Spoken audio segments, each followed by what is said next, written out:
Hi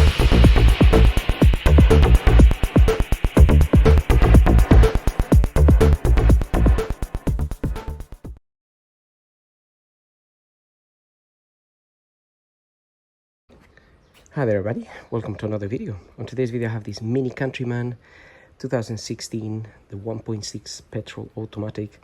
I'm going to be changing the engine oil and the oil filter. Gonna top up some screen wash fluid and also gonna check the coolant level and percentage of antifreeze in this car. So I've got some 5W30 oil here I'm gonna be using in the car. This engine takes 4.2 liters of oil. So I've got the A3, B3, A3, B4 for petrol engines, and I have my air filter my oil filter here, the Malay one OX 339-2D, and I've also got the screen wash fluid here. So I've got usually I buy the concentrated one and I mix it myself, so ready to pour in there. And I've got this little gadget here to check the coolant, the percentage of coolant in the car. So we're going to start by topping up some screen wash fluid. Screen wash fluid goes here in this little tank there, where you have that blue cover. I'm going to try to get it in there without spilling it all over the place.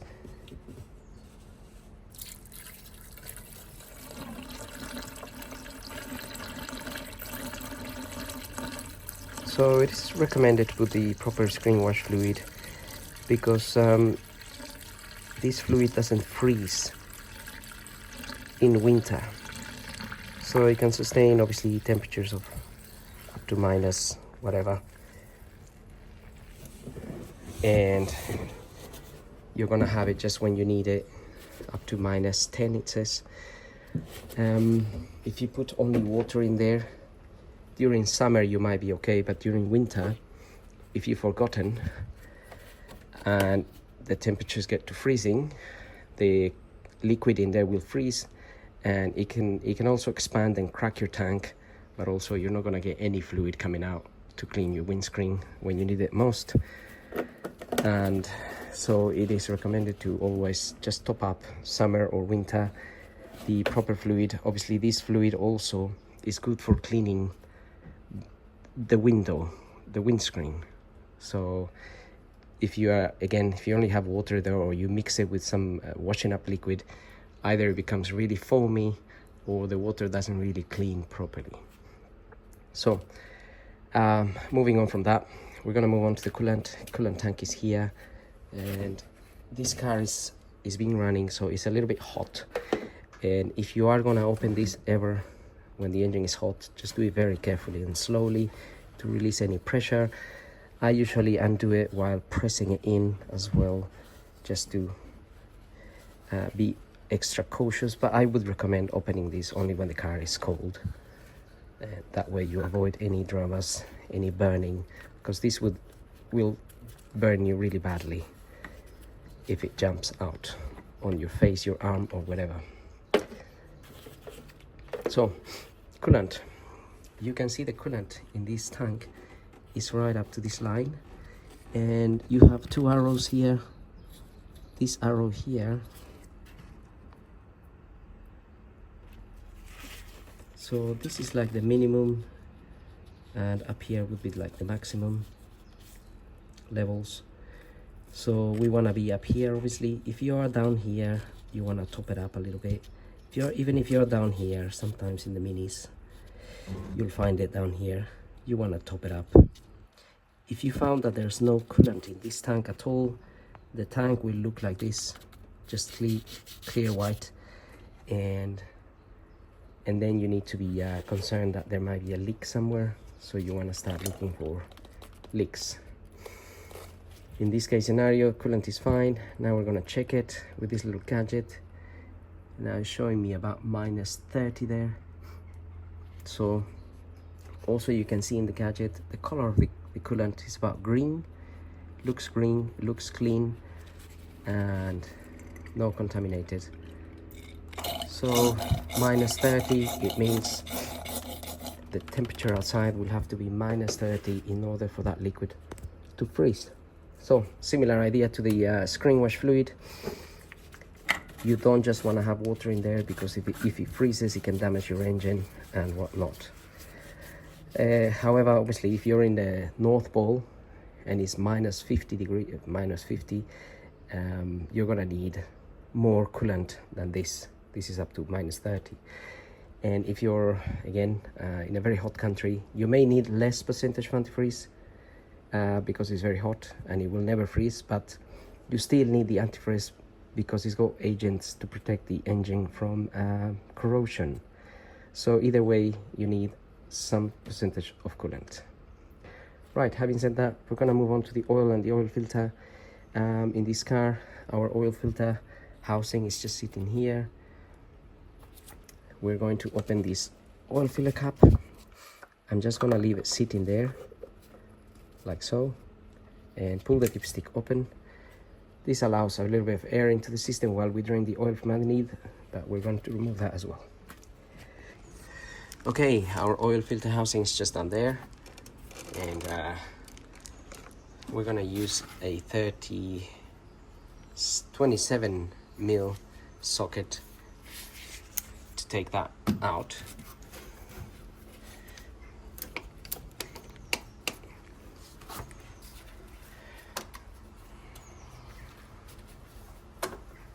Okay,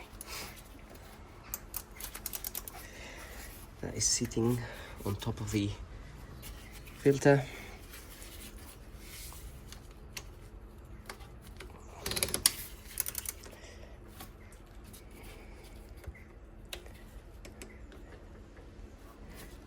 And it's not gonna be tight at all, but just remember that as you open it, a little bit of oil may drip from the side, well, from the side at the bottom end.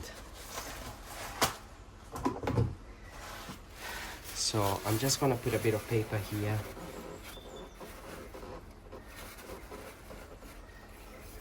I always get a little bit of oil dripping from there.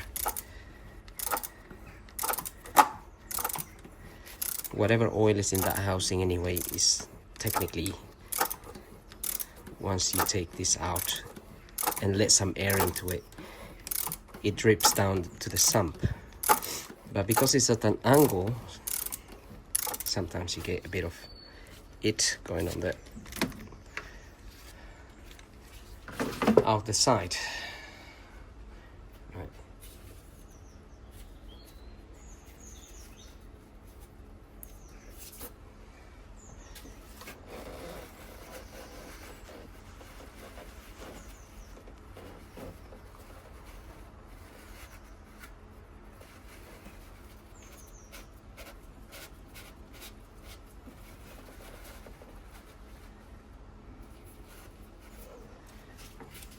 Okay.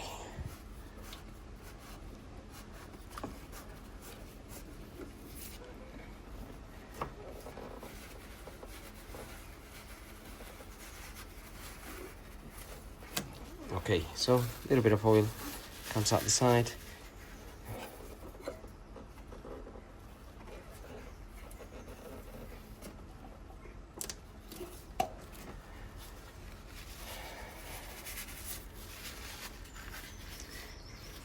So if you want to avoid some of it going down into the sort of on top of the transmission there, then you can use a bit of paper. If you haven't done that, then you can just clean it afterwards, I guess. So that's our filter, and we'll take care of it a bit later.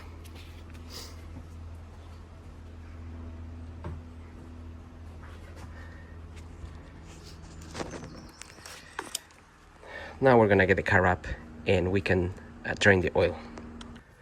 Right, looking at the car from underneath, we have two 10mm bolts that we need to remove to take this cover out, and then we just need to undo all these Phillips screws here, which I've already undone most of them. They just follow them around, and the two 10mm will be one there, another one here, which again I've already removed one, and this is the other one.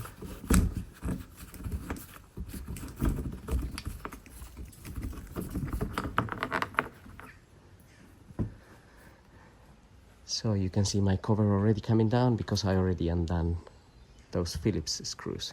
So I just have to undo this one and take the cover out. Okay, so cover is out, sump is here, sump plug bolt is here.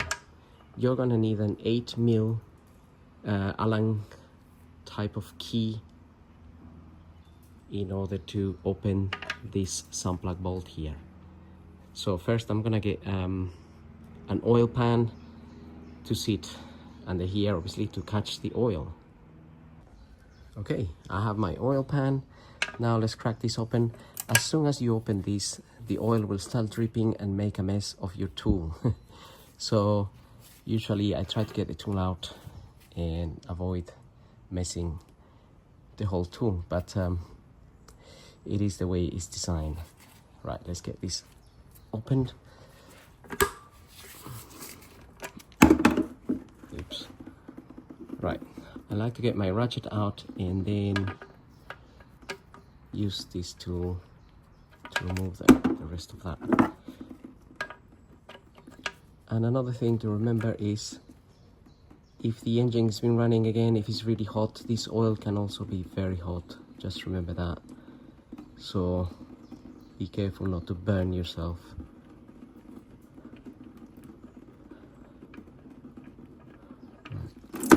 Okay, it's out.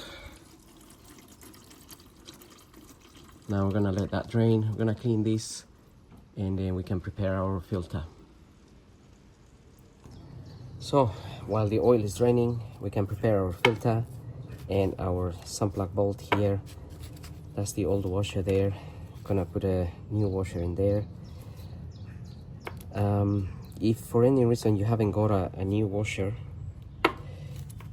and if you inspect the old one, to be honest, if it doesn't look too squashed or too bad, you can reuse it. I have reused them in the past and it hasn't been an issue, to be honest. They haven't leaked at all. So but anyway, I have a new one in this case, and there's a new one. And then our filter, we want to prepare it. We want to remove this O-ring. So your new filter will come with a new O-ring,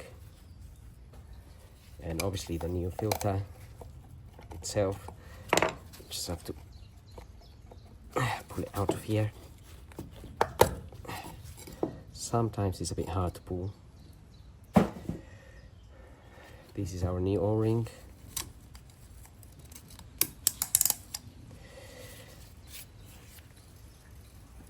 And I am going to put a little bit of multi-purpose grease around this O-ring. I always do that with all my filters, with all my O-rings. And then we have our new filter, and just push it back in there.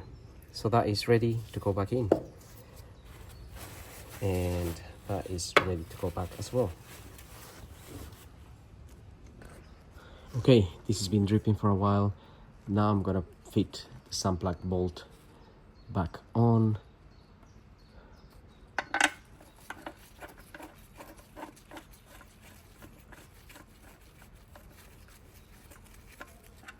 There we are. And going to rinse the area here with some brake cleaner.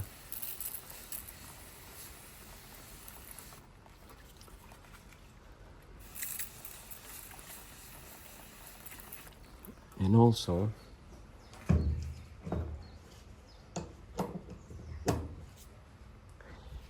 I have a torque wrench here. My torque wrench is set to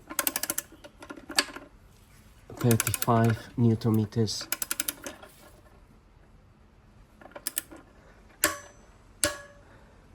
So that is 35 Newton meters there. If you have a torque wrench, use it. If you don't have one and you're going to service your car for the first time, it may be a good idea to have one to avoid damaging anything. You don't want to damage, you don't want to over tighten that and cross thread it or damage your sump or whatever. Otherwise your job becomes a nightmare.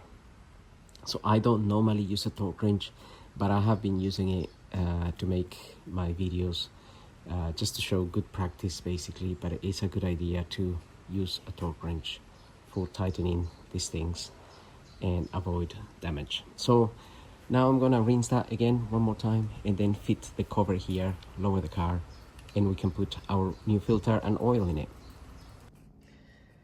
Okay, it's time to get our filter back on.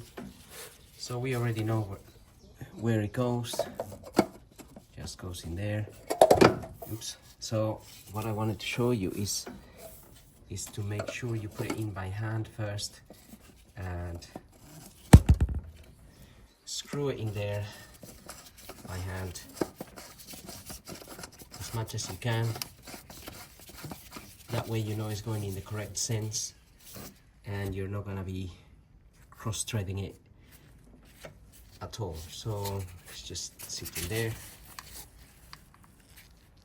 So I got it in there as much as I can by hand.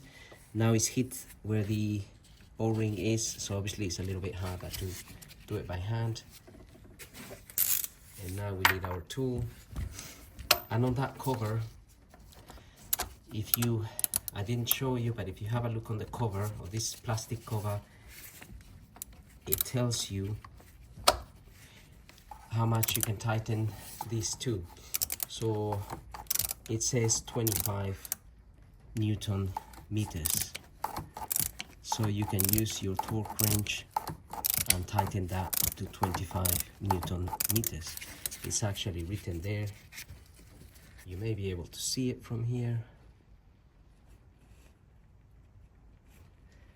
Just there, 25.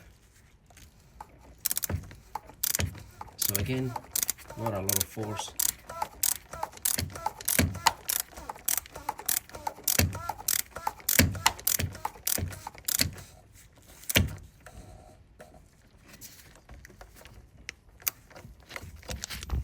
Okay, that is done.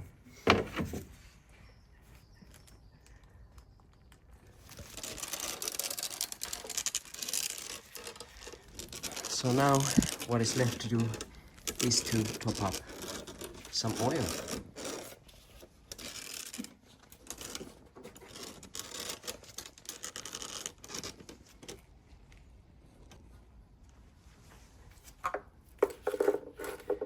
.2 liters.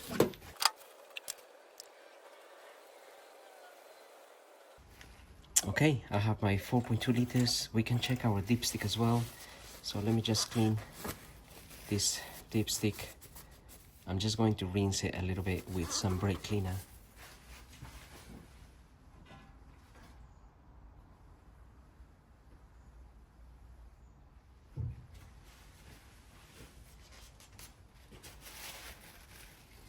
So in this dipstick here, this end here will be the low end. This would be here, the max end.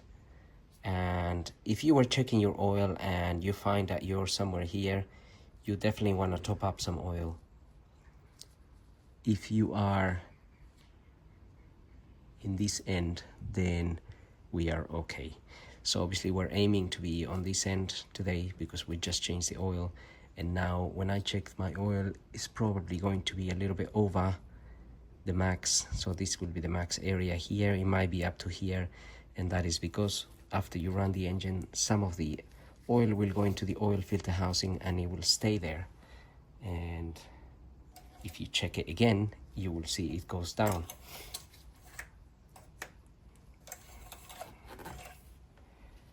Okay, so you can see that dipstick, it's now wet all the way up to somewhere here.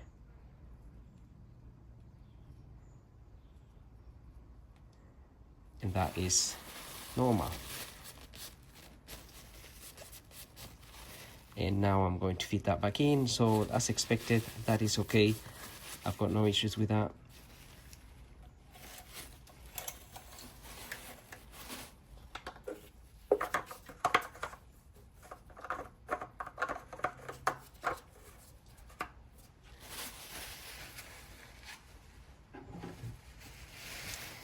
So put put that back on, and now we can start the car. And just to recap a couple of things, we've tightened our sun plug bolt. We tighten it to 35 Newton meters. You can tighten it between 30 and 35. We got our new filter on, it's tight. We got the oil, 4.2 liters. We close this and we close that. So now we can be sure to get the engine going. And I usually like to come here when I start the car and make sure there's no oil pressure lights or anything like that coming on.